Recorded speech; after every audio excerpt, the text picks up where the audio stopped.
أعوذ بالله من الشيطان الرجيم.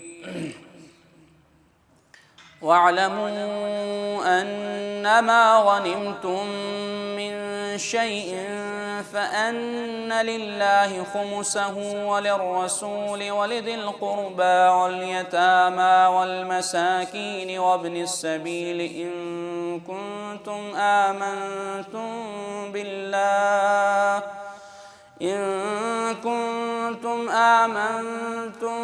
بالله وما أنزلنا على عبدنا يوم الفرقان يوم التقى الجمعان والله على كل شيء قدير.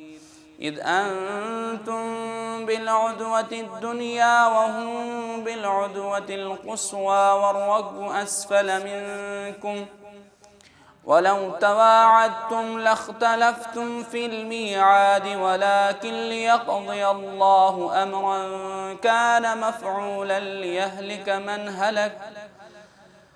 من هلك عن بينة ويحيى من حي عن بينة وإن الله لسميع عليم.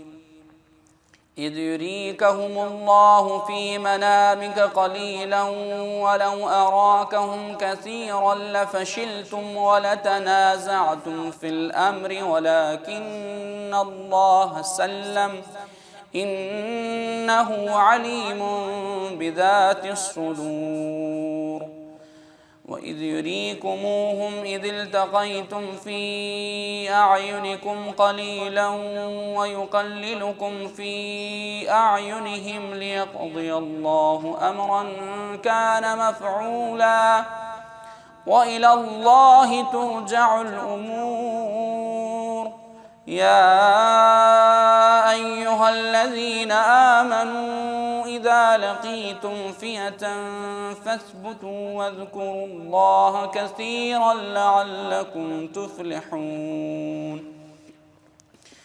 وأطيعوا الله ورسوله ولا تنازعوا فتفشلوا وتذهب ريحكم واصبروا إن الله مع الصابرين. ولا تكونوا كالذين خرجوا من ديارهم بطرا ورئاء الناس ويصدون عن سبيل الله والله بما يعملون محيط. وإذ زين لهم الشيطان أعمالهم وقال لا غالب لكم اليوم من الناس وإني جار لكم فلما تراءت الفئتان نكص على عقبيه وقال إني بريء منكم إني أرى ما لا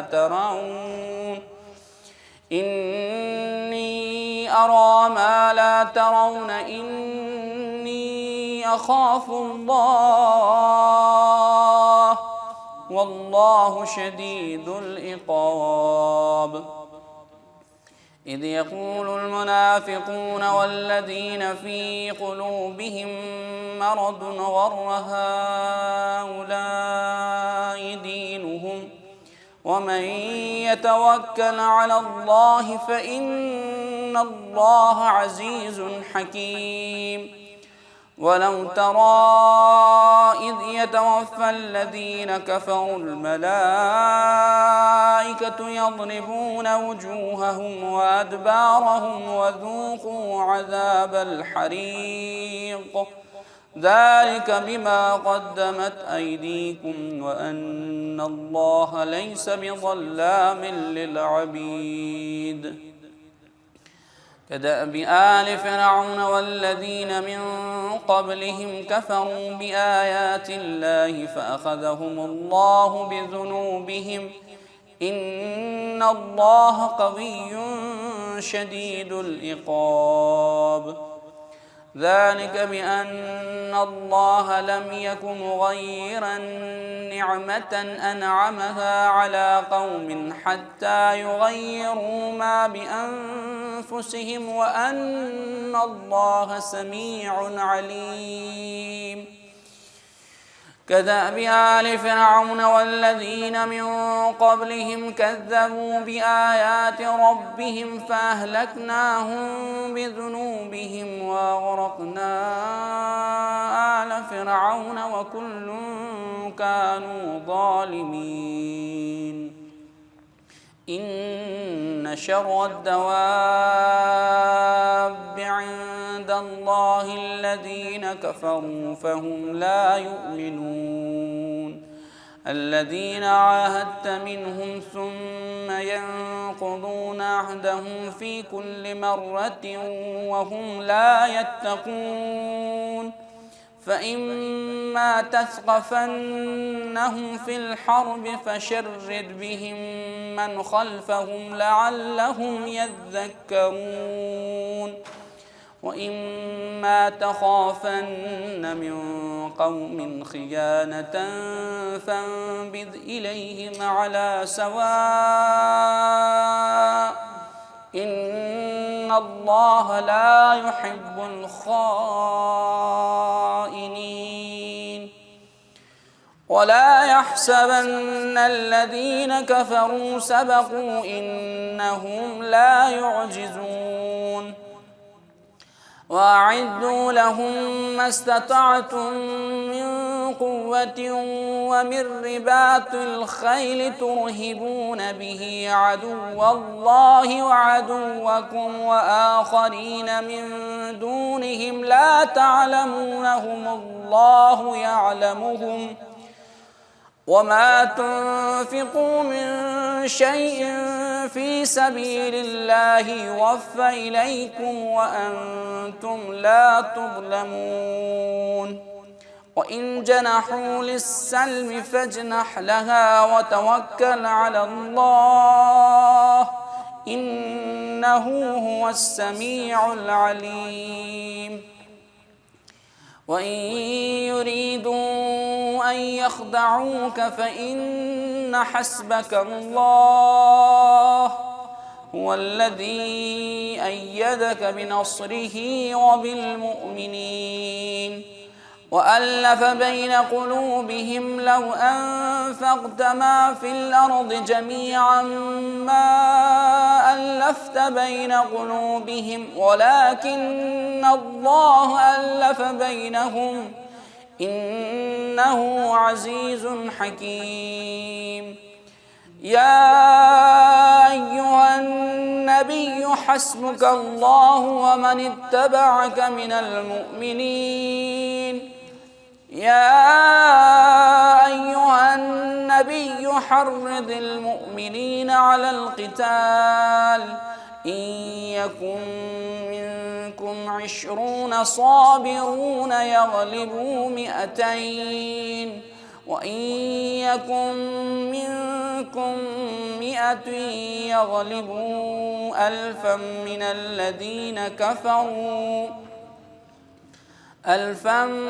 من الذين كفروا بأنهم قوم لا يفقهون.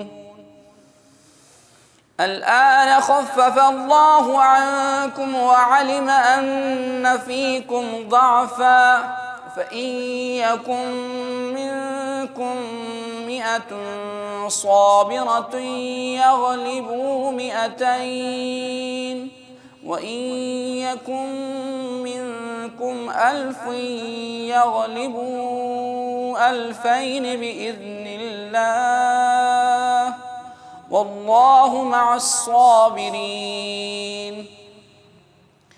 ما كان لنبي أن يكون له أسرى حتى يثخن في الأرض تريدون عرض الدنيا والله يريد الآخرة والله عزيز حكيم. لولا كتاب من الله سبق لمسكم فيما أخذتم عذاب عظيم. فكلوا مما غنمتم حلالا طيبا واتقوا الله إن الله غفور رحيم. يا أيها النبي قل لمن في أيديكم من الأسرى إن يعلم الله في قلوبكم خيرا يؤتكم خيرا مما أخذ منكم ويغفر لكم والله غفور رحيم. وإن يريدوا خيانتك فقد خانوا الله من قبل فأمكن منهم والله عليم حكيم. إن الذين آمنوا وهاجروا وجاهدوا بأموالهم وأنفسهم في سبيل الله والذين آووا ونصروا أولئك بعضهم أولياء بعض والذين آمنوا ولم يهاجروا ما لكم من ولايتهم من شيء حتى يهاجروا وإن استنصروكم في الدين فعليكم النصر إلا على قوم بينكم وبينهم ميثاق والله بما تعملون بصير. والذين كفروا بعضهم أولياء بعض إلا تفعلوه تكن فتنة في الأرض وفساد كبير. والذين آمنوا وهاجروا وجاهدوا في سبيل الله والذين آووا ونصروا أولئك هم المؤمنون حقا لهم مغفرة ورزق كريم. والذين آمنوا من بعد وهاجروا وجاهدوا معكم فأولئك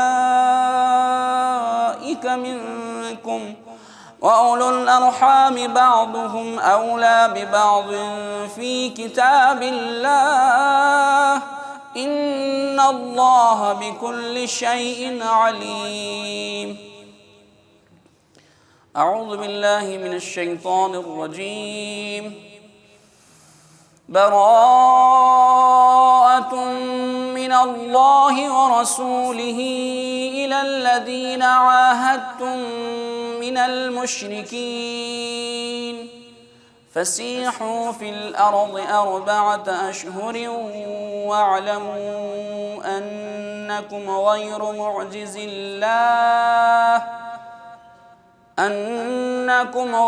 معجز الله وأن الله مخزي الكافرين. وأذان من الله ورسوله إلى الناس يوم الحج الأكبر أن الله بريء من المشركين ورسوله فإن تبتم فهو خير لكم وإن توليتم فاعلموا أنكم غير معجز الله وبشر الذين كفروا بعذاب أليم. إلا الذين عاهدتم من المشركين ثم لم ينقصوكم شيئا ولم يظاهروا عليكم أحدا فأتموا إليهم عهدهم إلى مدتهم إن الله يحب المتقين. فإذا انسلخ الأشهر الحرم فاقتلوا المشركين حيث وجدتموهم وخذوهم واحصروهم واقعدوا لهم كل مرصد فإن تابوا وأقاموا الصلاة وآتوا الزكاة فخلوا سبيلهم إن الله غفور رحيم. وإن أحد من المشركين استجارك فأجره حتى يسمع كلام الله ثم أبلغه مأمنه، ذلك بأنهم قوم لا يعلمون. كيف يكون للمشركين عهد عند الله وعند رسوله إلا الذين عاهدتم عند المسجد الحرام،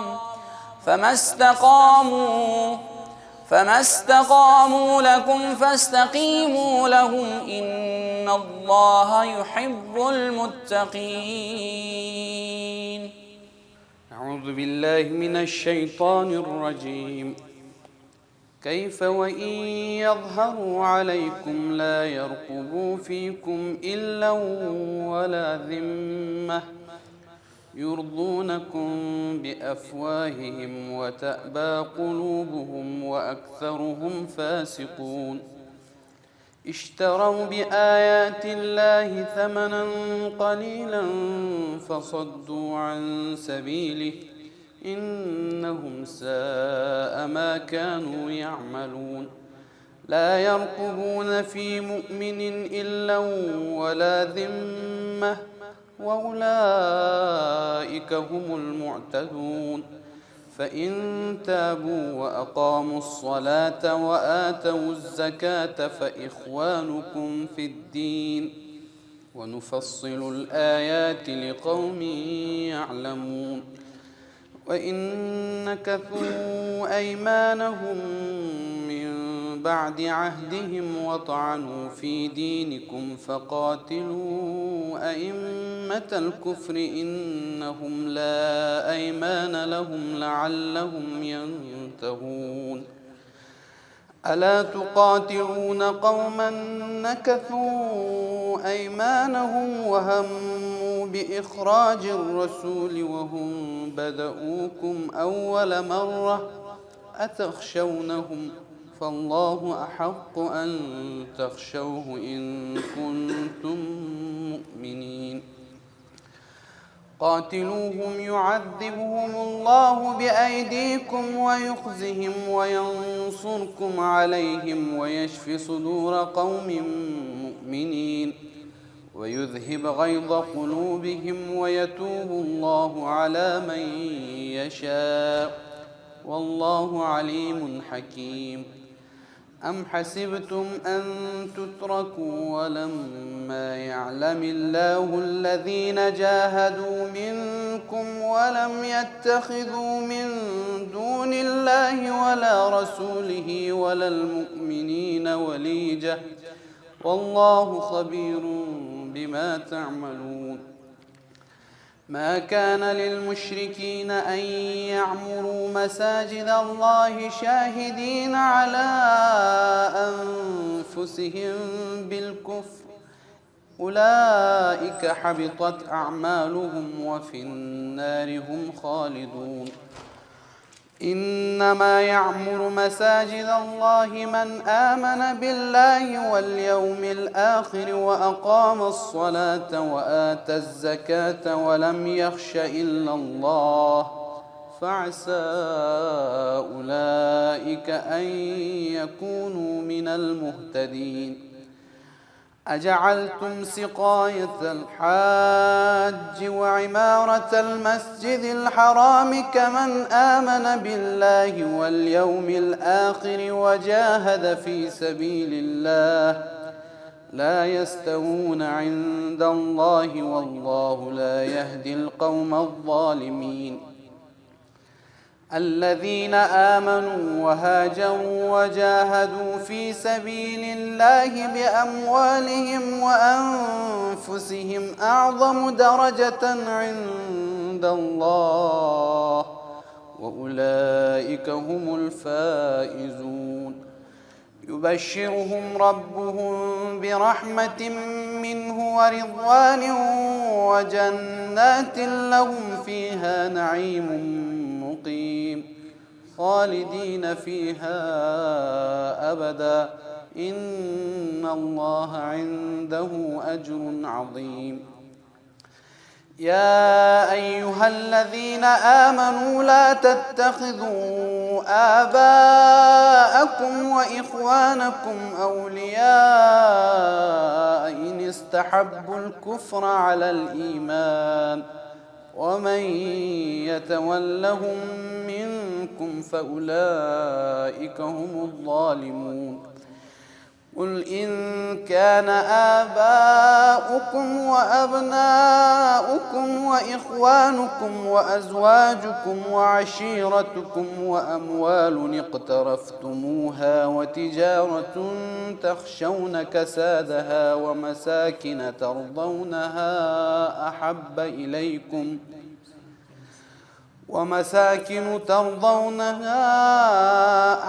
إليكم من الله ورسوله وجهاد في سبيله فتربصوا حتى يأتي الله بأمره والله لا يهدي القوم الفاسقين. لقد نصركم الله في مواطن كثيرة ويوم حنين إذ أعجبتكم كثرتكم فلم تغن عنكم شيئا وضاقت عليكم الأرض بما رحبت ثم وليتم مدبرين. ثم أنزل الله سكينته على رسوله وعلى المؤمنين وأنزل جنودا لم تروها وعذب الذين كفروا وذلك جزاء الكافرين. ثم يتوب الله من بعد ذلك على من يشاء والله غفور رحيم. يا أيها الذين آمنوا إنما المشركون نجس فلا يقربوا المسجد الحرام بعد عامهم هذا وإن خفتم عيلة فسوف يغنيكم الله من فضله إن شاء إن الله عليم حكيم. قاتلوا الذين لا يؤمنون بالله ولا باليوم الآخر ولا يحرمون ما حرم الله ورسوله ولا يدينون دين الحق من الذين أوتوا الكتاب حتى يعطوا الجزية عن يد وهم صاغرون. وقالت اليهود عزير ابن الله وقالت النصارى المسيح ابن الله ذلك قولهم بأفواههم يضاهئون قول الذين كفروا من قبل قاتلهم الله أنى يؤفكون. اتخذوا أحبارهم ورهبانهم أربابا من دون الله والمسيح ابن مريم وما أمروا إلا ليعبدوا إلها واحدا لا إله إلا هو سبحانه عما يشركون.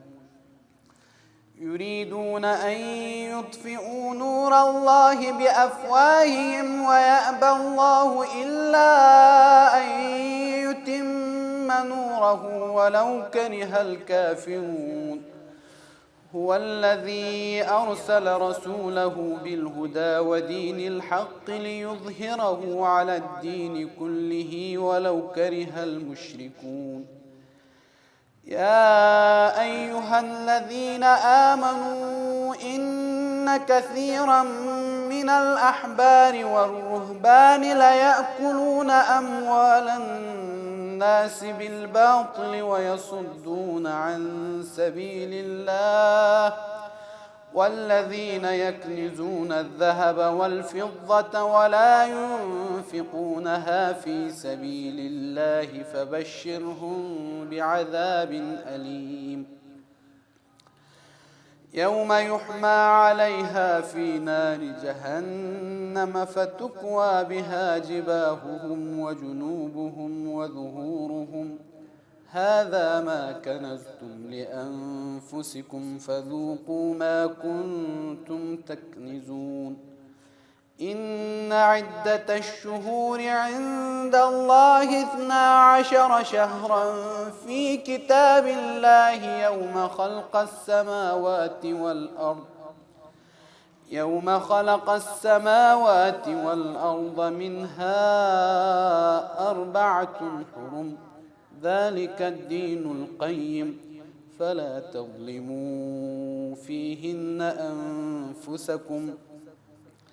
فلا تظلموا فيهن أنفسكم وقاتلوا المشركين كافة كما يقاتلونكم كافة واعلموا أن الله مع المتقين إنما النسيء زيادة في الكفر يضل به الذين كفروا يحلونه عاما ويحرمونه عاما ليواطئوا عدة ما حرم الله فيحلوا ما حرم الله زين لهم سوء أعمالهم والله لا يهدي القوم الكافرين يا أيها الذين آمنوا ما لكم إذا قيل لكم انفروا في سبيل الله اثاقلتم إلى الأرض أرضيتم بالحياة الدنيا من الآخرة فما متاع الحياة الدنيا في الآخرة إلا قليل إلا تنفروا يعذبكم عذابا أليما ويستبدل قوما غيركم ولا تضروه شيئا والله على كل شيء قدير إلا تنصروه فقد نصره الله إذ أخرجه الذين كفروا ثاني اثنين إذ هما في الغار إذ يقول لصاحبه لا تحزن إن الله معنا فأنزل الله سكينته عليه وأيده بجنود لم تروها وجعل كلمة الذين كفروا السفلى وكلمة الله هي العليا والله عزيز حكيم انفروا خفافا وثقالا وجاهدوا بأموالكم وأنفسكم في سبيل الله ذلكم خير لكم إن كنتم تعلمون لو كان عرضا قريبا وسفرا قاصدا لاتبعوك ولكن بعدت عليهم الشقة وسيحلفون بالله لو استطعنا لخرجنا معكم يهلكون أنفسهم والله يعلم إنهم لكاذبون عفى الله عنك لم أذنت لهم حتى يتبين لك الذين صدقوا وتعلم الكاذبين لا يستأذنك الذين يؤمنون بالله واليوم الآخر أن يجاهدوا بأموالهم وأنفسهم والله عليم بالمتقين إنما يستأذنك الذين لا يؤمنون بالله واليوم الآخر وارتابت قلوبهم فهم في ريبهم يترددون ولو أرادوا الخروج لأعدوا له عدة ولكن كره الله بعاثهم فثبطهم وقيل اقعدوا مع القاعدين لو خرجوا فيكم ما زادوكم إلا خبالا ولأوضعوا خلالكم يبغونكم الفتنة وفيكم سماعون لهم والله عليم بالظالمين لقد ابتغوا الفتنة من قبل وقلبوا لك الأمور حتى جاء الحق وظهر أمر الله وهم كارهون ومنهم من يقول ائذن لي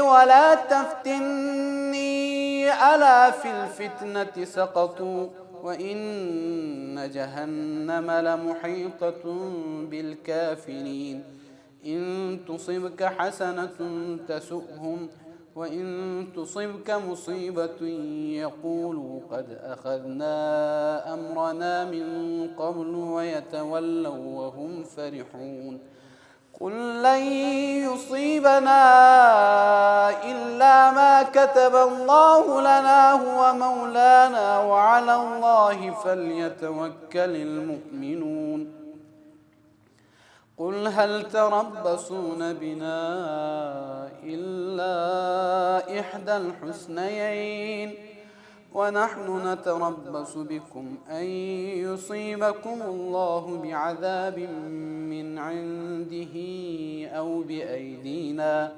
فتربصوا إنا معكم متربصون قل أنفقوا طوعا أو كرها لن يتقبل منكم إنكم كنتم قوما فاسقين وما منعهم أن تقبل منهم نفقاتهم إلا أنهم كفروا بالله وبرسوله ولا يأتون الصلاة إلا وهم كسالى ولا ينفقون إلا وهم كارهون. أعوذ بالله من الشيطان الرجيم. فلا تعجبك أموالهم ولا أولادهم إنما يريد الله ليعذبهم بها في الحياة الدنيا وتزهق أنفسهم وهم كافرون ويحلفون بالله إنهم لمنكم وما هم منكم ولكنهم قوم يفرقون لو يجدون ملجأ أو مغارات أو مدخلا لولوا إليه وهم يجمعون ومنهم من يلمزك في الصدقات فإن أعطوا منها رضوا وإن لم يعطوا منها إذا هم يسخطون ولو أنهم رضوا ما آتاهم الله ورسوله وقالوا حسبنا الله سيؤتينا الله من فضله ورسوله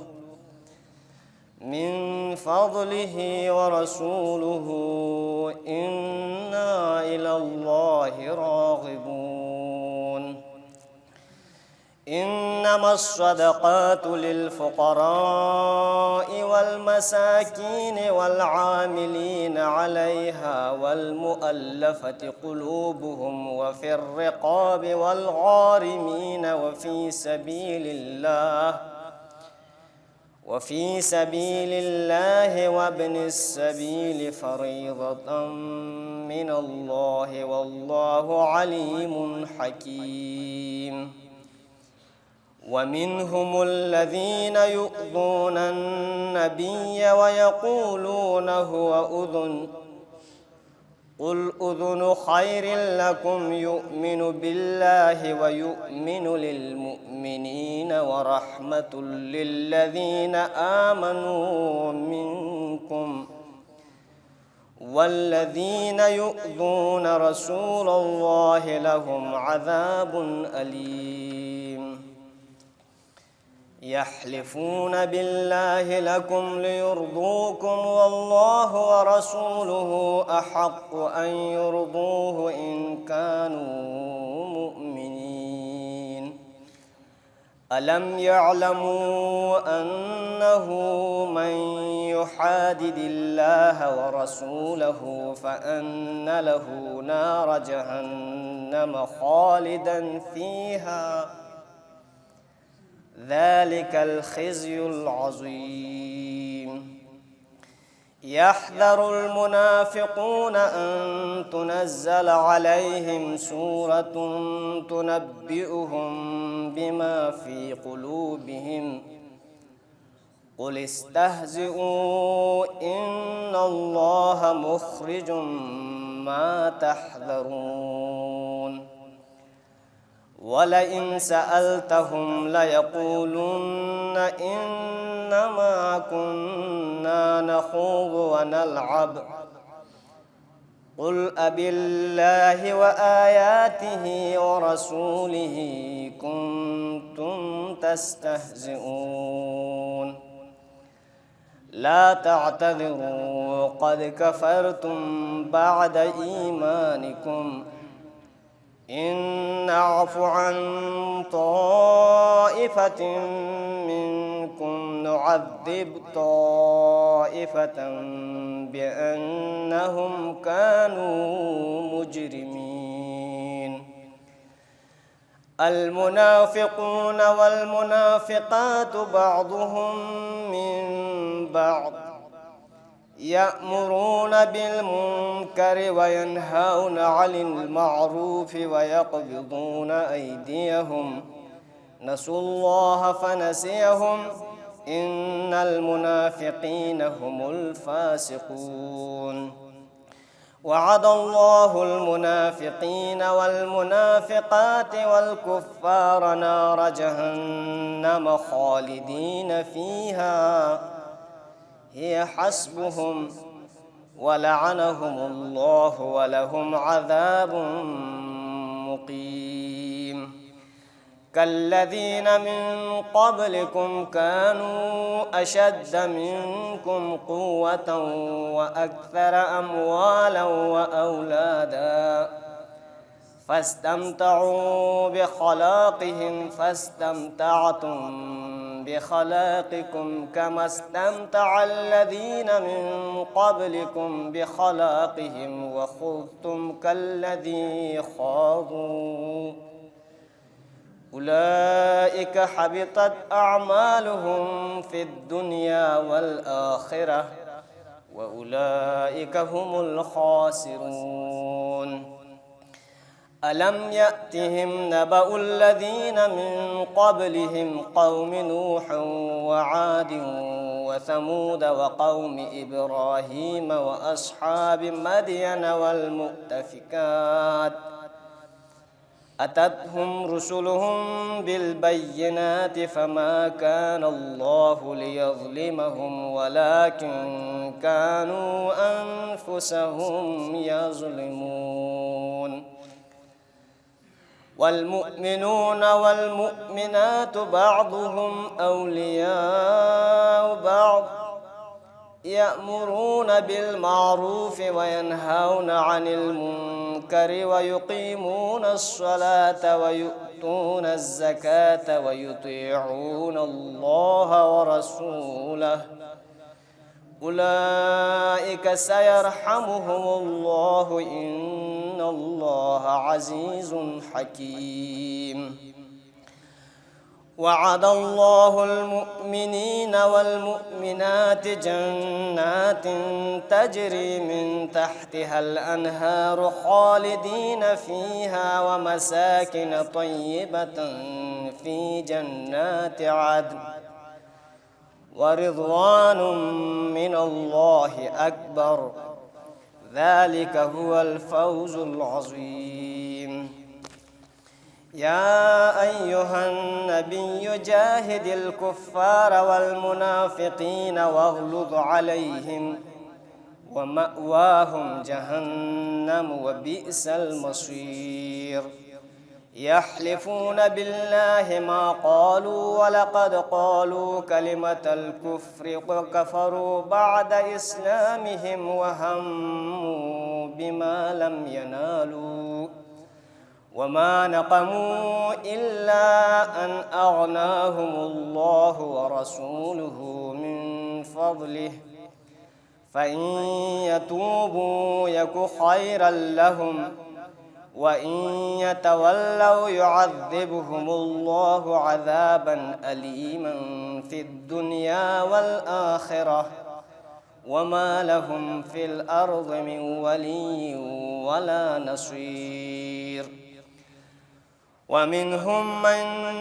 ومنهم من عاهد الله لئن آتانا من فضله لنصدقن ولنكونن من الصالحين فلما آتاهم من فضله بخلوا به وتولوا وهم معرضون فأعقبهم نفاقا في قلوبهم إلى يوم يلقونه بما أخلفوا الله ما وعدوه وبما كانوا يكذبون. ألم يعلموا أن الله يعلم سرهم ونجواهم وأن الله علام الغيوب. الذين يلمزون المتطوعين من المؤمنين في الصدقات والذين لا يجدون إلا جهدهم فيسخرون منهم سخر الله منهم ولهم عذاب أليم.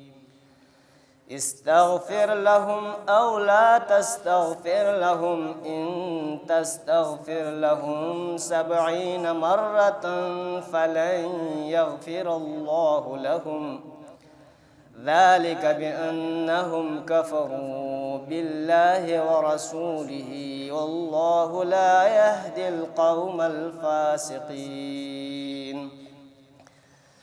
فرح المخلفون بمقعدهم خلاف رسول الله وكرهوا أن يجاهدوا بأموالهم وأنفسهم في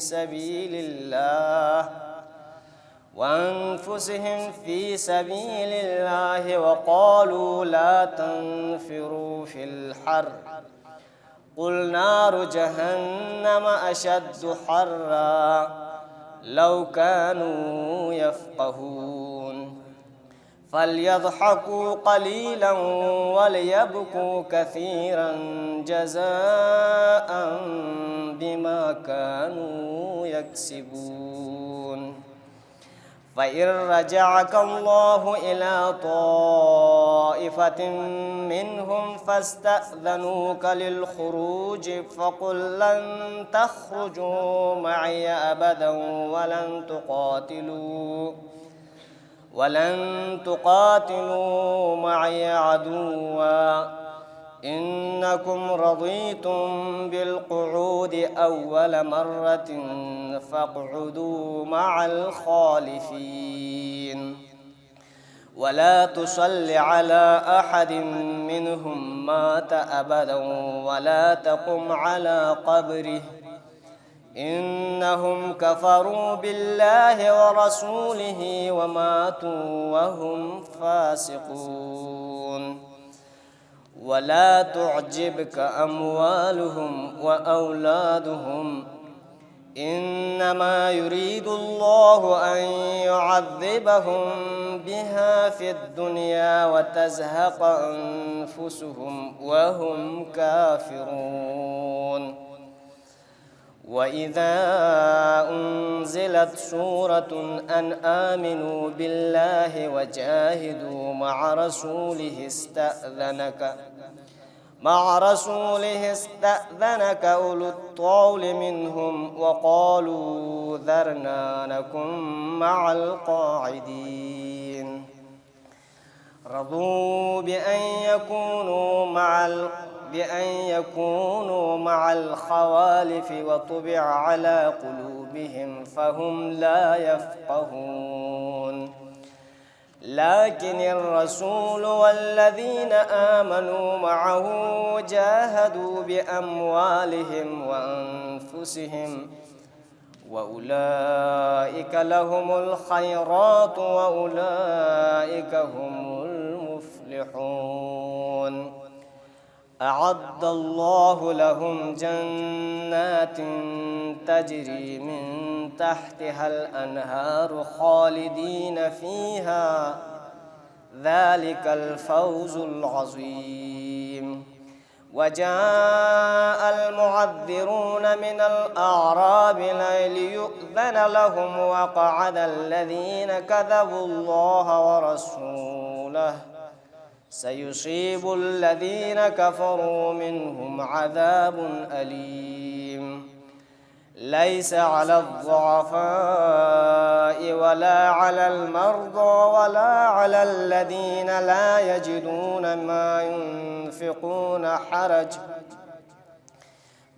ينفقون حرج إذا نصحوا لله ورسوله، ما على المحسنين من سبيل، والله غفور رحيم. ولا على الذين إذا ما أتوك لتحملهم قلت لا أجد ما أحملكم عليه تولوا وأعينهم تفيض من الدمع حزنا ألا يجدوا ما ينفقون. إنما السبيل على الذين يستأذنونك وهم أغنياء، رضوا بأن يكونوا مع الخوالف وطبع الله على قلوبهم فهم لا يعلمون. صدق الله العلي العظيم. الفاتحة.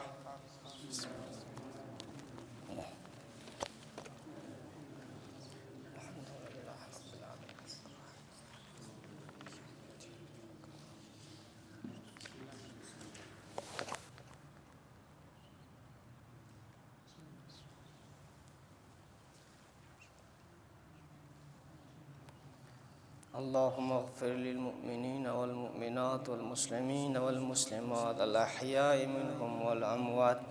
اللهم تابع بيننا وبينهم بالخيرات إنك على كل شيء قدير برحمتك يا أرحم الراحمين.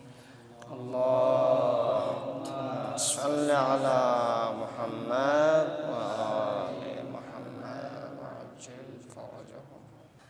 अनवर साहब की सेहत और सलामती के लिए जिस मरज़ में वो इस वक्त है उसकी जल्द सेहतयाबी के लिए 5 मरतबा शरीफ की तिलावत फरमाएँ। बिस्मिल्लाहिर्रहमानिर्रहीम। अम्मन युजीबुल मुज़्तर्र इज़ा दआहु व यक्शिफुस्सूअ अम्मन युजीबुल मुज़्तर्र इज़ा दआहु व यक्शिफुस्सूअ अम्मन युजीबुल मुज़्तर्र इज़ा दआहु व यक्शिफुस्सूअ अम्मन युजीबुल मुज़्तर्र इज़ा दआहु व यक्शिफुस्सूअ अम्मन युजीबुल मुज़्तर्र इज़ा दआहु व यक्शिफुस्सूअ व यजअलुकुम खुलफाअल अर्द। اللهم اشف مرضانا يا الله، اللهم اشف مرضانا يا الله، لا سيما مریض منظور اللهم اشفه بشفائك، اللهم اشفه بشفائك وعافه من دوائك بحق سيد أنبيائك برحمتك يا أرحم الراحمين. آمين يا رب العالمين. اللهم